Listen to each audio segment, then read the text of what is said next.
docteur Barriot, alors nous voilà, on se retrouve. On a quelques petites mises au point à faire. Est-ce que vous êtes prêt pour répondre à notre petite question? Oui, oui, bonjour à tous, je suis prêt. Bon, bah alors voilà, alors là on nous parle d'un nouveau variant encore, on va peut-être en avoir des centaines. Le nouveau c'est Henri Mondor. Est-ce qu'on a des informations un peu plus précises sur ce nouveau variant?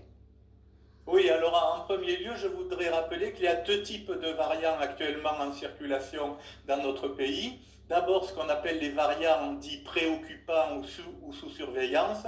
Il y en a essentiellement trois, le variant britannique, le variant sud-africain et le variant brésilien, qui peuvent aggraver l'épidémie et la rendre plus difficile à contrôler. Actuellement, le variant britannique, qui représente près de 80% des contaminations en France, est le plus contagieux et provoque plus de formes sévères de la maladie chez l'adulte jeune. Et il y a aussi les variants dits d'intérêt ou variants à suivre, qui sont porteurs de mutations qui justifient un suivi régulier par séquençage génomique, notamment en particulier les mutations qui portent sur la protéine Spike, qui permet au virus de rentrer dans les cellules. Et je rappelle que c'est cette protéine qui est la principale cible de la vaccination. D'accord. Et Le Henri Mondor, qu'est-ce qu'il a de oui, particulier? alors Henri Mondor. Pourquoi Henri Mondor? Et en Pourquoi? fait, c'est parce que ce nouveau variant a été décrit au sein de l'hôpital Henri Mondor de Créteil, où il a été identifié par la plateforme de séquençage génomique. Et l'enquête flash, vous savez, les enquêtes flash, ce sont ces enquêtes qui permettent de faire des séquençages du génome des tests PCR positifs.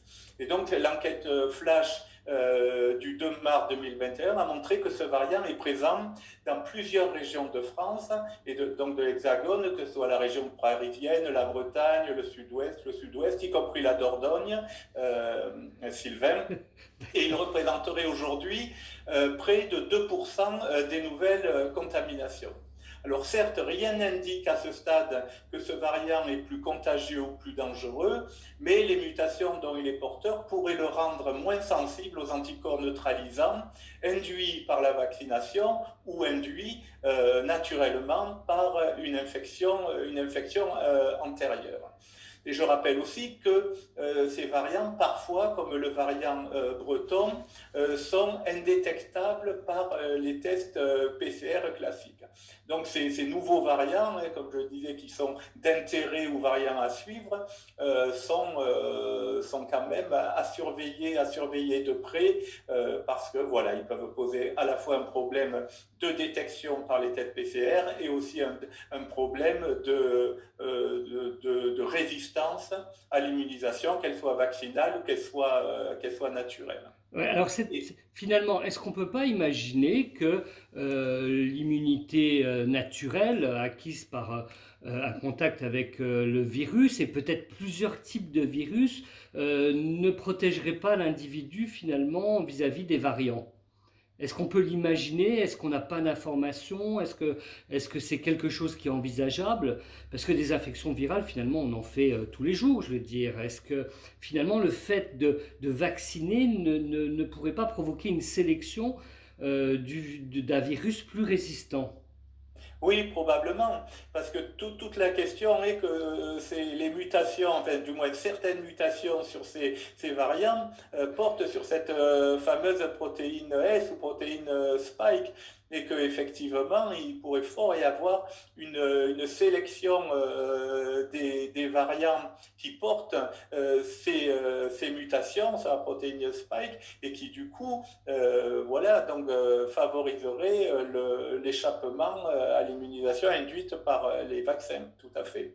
D'accord, d'accord. Alors, quand même, je souligne à nouveau parce qu'il y avait un retard certain de la France en matière de séquençage génomique, parce que le séquençage est vraiment capital, à la fois, bien sûr, pour détecter de nouveaux variants, pour étudier leurs mutations, pour mettre au point de nouveaux tests PCR, et également pour mettre au point les vaccins de deuxième génération qui, eux, seraient efficaces contre ces variants.